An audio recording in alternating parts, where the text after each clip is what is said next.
Alors, pourquoi est-ce qu'on parle de SIDAction aujourd'hui? Déjà parce que demain, c'est le grand lancement du 25e SIDAction. Alors, rappelez-vous, à l'époque, le premier, toutes les chaînes de télé, c'était mis ensemble et tout ça. Bon, tout le monde est toujours motivé. On a toutes les chaînes qui travaillent tout ensemble. Mais demain, on aura une grande émission sur France Télévisions.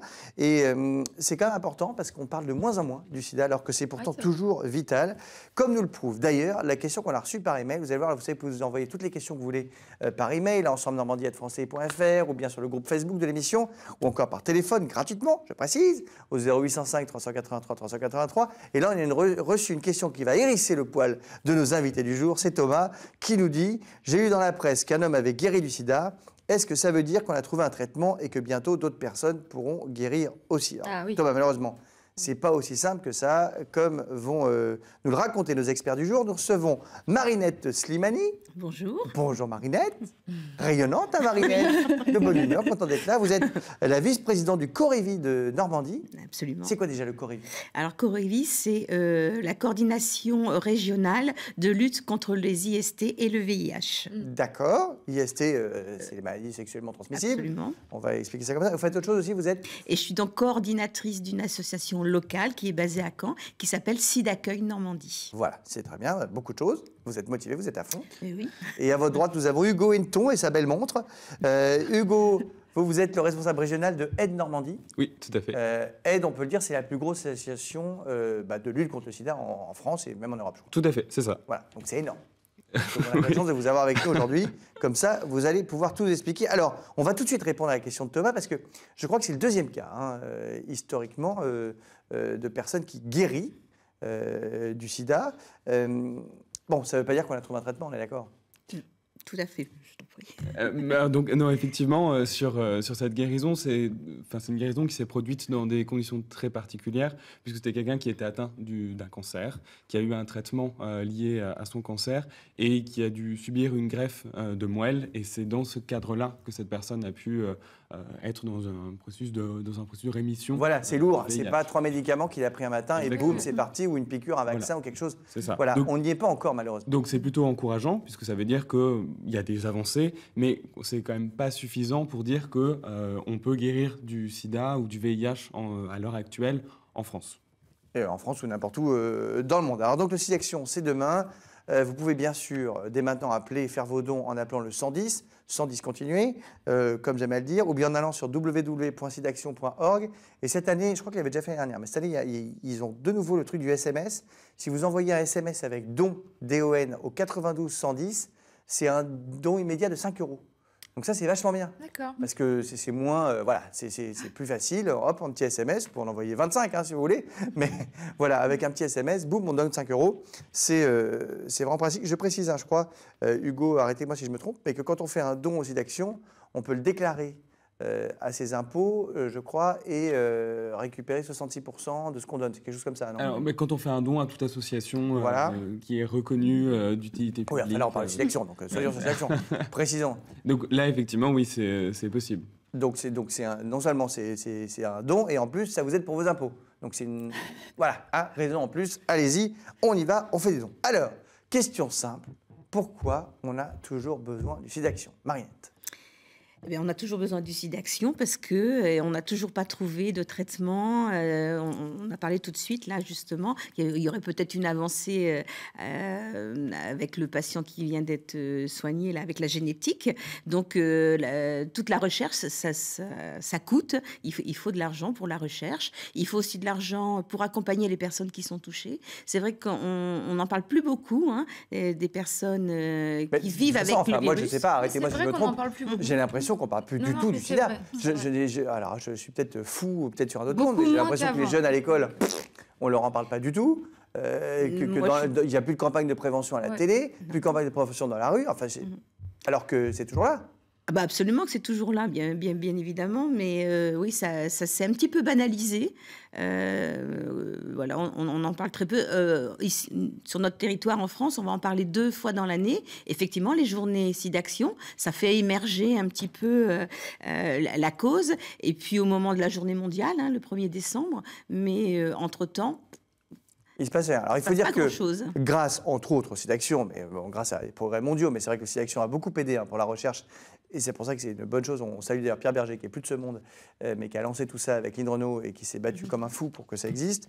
C'est vrai qu'on vit beaucoup mieux du sida aujourd'hui, quand même. C'est un progrès, mais c'est pas simple. Voilà, les gens se disent ah bah non, mais maintenant qu'on a le sida, on vit. Mais enfin, c'est quand même un traitement qui est lourd. C'est pas qu'on prend une vitamine C tous les matins pour aller au travail, Hugo. Oui, alors, effectivement, c'est le cas. Après, il faut quand même noter que grâce à la recherche, on a réussi à faire en sorte quand même que les personnes séropositives puissent vivre correctement et vivre un peu comme tout un chacun, comme une personne séronégative, avec évidemment des spécificités liées à la maladie, et qui sont aussi toujours très discriminés. Et c'est aussi ça, un des vrais problèmes du VIH à l'heure actuelle, peut-être par rapport au VIH-Sida des années 90, où là, effectivement, on était plus dans quelque chose où on accompagnait les gens vers la fin, quoi. Vers la mort, ce qui n'est plus le cas à l'heure actuelle. Et ça, on peut s'en féliciter, et c'est aussi grâce à la recherche. Parce qu'aujourd'hui, j'essaie de comprendre ce que vous dites, est-ce que quand on a le sida aujourd'hui, si on est traité, on ne meurt plus? C'est ça que vous dites? Quand on a le VIH, effectivement, à l'heure actuelle, si on est traité, on a la même espérance de vie qu'une personne séronégative. Ce qui est déjà un progrès de dingue. Exactement. Mais après, encore une fois, c'est quand même un traitement lourd. C'est quoi le traitement? Enfin, moi, je ne sais pas ce que c'est. Alors au début, ça s'appelait la trithérapie, Les mais je traitements crois que maintenant... se sont améliorés aussi. La prise en charge médicale, elle s'est bien améliorée aussi pour les personnes. Mais ça s'appelait la trithérapie au début, je crois que maintenant, c'est... Alors, parce que tout le monde ne prend pas la trithérapie. Voilà, c'est ça. Voilà, c'est ça. Maintenant, on va sur des traitements avec une prise d'un comprimé par jour, par exemple. Ah oui. Dans pas très très longtemps, on va bientôt parler du traitement par injection. Donc, vous voyez, C'est quoi, c'est un traitement par injection? c'est-à-dire que voilà, ça sera une injection plutôt que d'avaler des comprimés. On aura. Ah bah moi, je crois que je préfère qu'avaler un comprimé plutôt qu'on fasse une injection Ah oui, mais personnellement. vous dites ça parce que vous n'êtes pas malade. Ouais. Mais imaginez quelqu'un qui tous les jours a ce rappel quand il avale son comprimé de sa Ah mais là, ce maladie. serait pas tous les jours, du coup, l'injection? Non, ce ne sera pas tous les jours. Ah oui. Ah bah oui, Voilà. effectivement, du Donc, coup, je vois l'intérêt. la prise en charge médicale s'est quand même bien améliorée pour les personnes. Leur qualité de vie s'est aussi un peu améliorée. Mais Hugo a eu raison de le souligner. Le gros problème aujourd'hui, c'est la discrimination face à la maladie. Dans la population générale, on est encore dans les représentations des années 90. Et ça, c'est difficile. C'est difficile quand on est séropositif aujourd'hui de construire sa vie affective, par exemple. C'est très compliqué. Ça peut être compliqué aussi dans sa vie professionnelle. Donc, il y a encore beaucoup de travail à faire, justement, pour accompagner toutes les personnes qui vivent avec le VIH. D'accord. Et donc, on a toujours besoin ici d'action parce qu'il faut qu'on continue la recherche, évidemment, pour, on espère, un jour, trouver un vaccin. Peut-être quelque chose qui permette de ne plus attraper cette maladie. Aujourd'hui, il y a des progrès qui sont faits dans ce sens. Il y a un truc qui s'appelle la PrEP. Voilà. Alors, la PrEP, c'est quoi exactement, Hugo? Alors, la PrEP, c'est un antirétroviral, donc le traitement des personnes qui sont atteintes du VIH, qu'on prend en amont de prise de risque et qui permet de bloquer l'entrée du virus dans le corps. Donc, c'est un vrai outil de prévention qui complète la palette d'outils qui vont être le dépistage, les préservatifs féminins, les préservatifs masculins. C'est un outil supplémentaire pour des personnes qui, de toute façon, ne se seraient pas protégées avec un préservatif. C'est un outil qui, en France, est arrivé en fin 2015 et qui est remboursé par la Sécurité sociale. À 100%, je crois. À 100%. Alors que ça coûte très cher, il me semble. Hein. Alors, ça coûte cher maintenant, il y a des génériques quand même. Et il faut quand même noter que par rapport à la PrEP, c'est pas tout le monde qui aura accès non plus. C'est-à-dire que la prescription de la PrEP se fait par un médecin spécialisé dans le VIH ou un médecin de Cégide, les centres de dépistage gratuits. Et c'est le médecin qui déterminera si la personne, effectivement, prend beaucoup de risques et si elle peut bénéficier de la PrEP ou non. Donc, pour bien expliquer ce que c'est, donc c'est un médicament qu'on prend et qui, du coup, si on le prend avant, nous empêche d'attraper le VIH. Exactement. Aussi simple que ça. Exactement. Sauf que, du coup, est-ce que ça n'a pas un effet un peu pervers, si je puis m'exprimer ainsi, pour vous qui êtes au Corévi, Marinette, c'est que, du coup, les jeunes peuvent prendre cette PrEP et se sentent complètement libérés. Et du coup, les autres maladies sexuelles transmissibles se répandent à vitesse luminique, non? Alors, non, Hugo vous l'a dit, de toute façon, ça ne va pas être donné comme ça spontanément. Avant, il y a des consultations avec des infectiologues ou des médecins spécialisés. Donc déjà ça. Et puis, bien évidemment, les personnes qui vont être candidats à la PrEP vont avoir une surveillance particulière sur la contamination des autres infections sexuellement transmissibles. Ce qui signifie que pour des personnes qui sont sous PrEP, tous les 3 mois, elles ont un check-up à faire au niveau de l'ensemble des IST. Donc, si des IST sont présentes, elles seront traitées beaucoup plus rapidement que des personnes qui n'iront pas forcément se faire dépister ou traiter pour d'autres IST. Par exemple, là, on évoque le VIH, mais sur les IST, il y a syphilis, gonorrhée, chlamydia. Et ça, par exemple, ça se retrouve dans une gorge. Et quelqu'un, concrètement, se faire dépister par une prise de sang, ça ne dépistera pas des IST qui pourraient être présentes dans une gorge ou dans l'anus. Bon, mais la meilleure solution quand même pour les jeunes, puisqu'ils n'ont pas tous accès à la PrEP et tout, on est d'accord, ça reste le préservatif.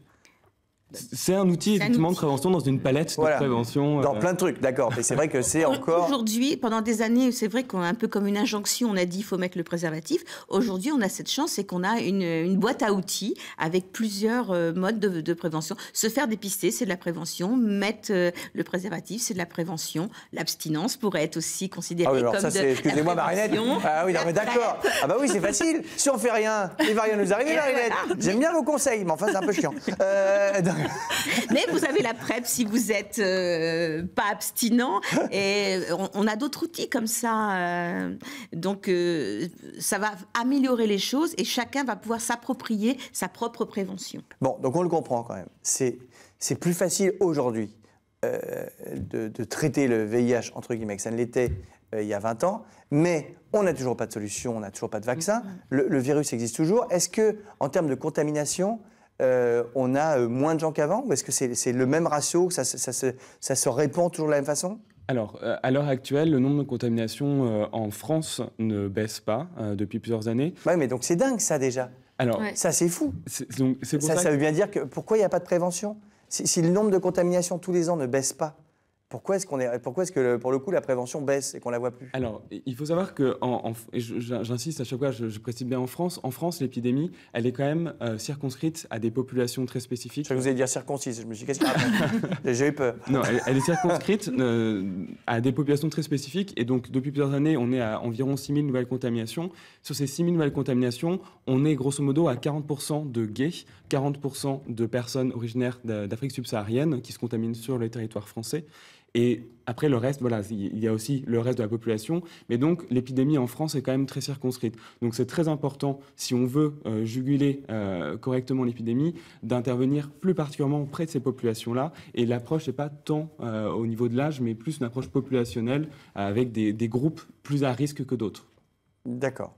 Bon, mais enfin, quand même, il faut bosser, quoi. Et oui. Il faut qu'on en parle. Tout à fait. Je sais pas, vous connaissez des gens, vous, dans vos entourages? Jeanne, Marie? Du tout, non. Non. Ah non, vous en connaissez pas? Non. Ah oui, c'est fou. Non. Moi, j'ai quelqu'un de très très proche de ma famille qui a le VIH et qui est sauvé donc par la trithérapie. On appelle ça la trithérapie, on appelle ça différemment maintenant. Ça s'appelle comment? Un traitement antirétroviral, voilà. Sachant que maintenant, ce qu'il faut préciser, et ça c'est aussi quelque chose de très important, on ne l'a pas dit avant, mais maintenant une personne séropositive sous traitement, non seulement la même espérance de vie qu'une personne séronégative, mais elle est également non contaminante. Oui. Et ça veut dire qu'elle ne transmet plus. Oui. Maintenant, quand on est traité, on ne peut plus transmettre le virus. Alors, et ça, c'est encore un énorme progrès. Ça fait partie de la boîte à outils dont je vous parlais tout à l'heure. Voilà. Oui. Effectivement, une personne séropositive sous traitement, si elle prend bien son traitement tous les jours, qu'elle a une charge virale indétectable et pas d'autres IST, cette personne séropositive peut avoir des rapports non protégés et ne contaminera pas. Et ça, c'est vraiment, effectivement, c'est un énorme progrès. une donnée très importante. Et c'est grâce à la recherche qu'on... Donc, c'est grâce aux SIDAction. Exactement. Donc, on a envie que tout le monde se connecte demain, donne des sous. Je crois qu'on a... Arrêtez-moi si je me trompe, je crois qu'on a le petit clip de présentation des SIDAction. En bref, on peut en régie. Tac, tac, tac. Si on l'a, je veux bien qu'on le diffuse. Diffusons-le. Allons-y, on est parti.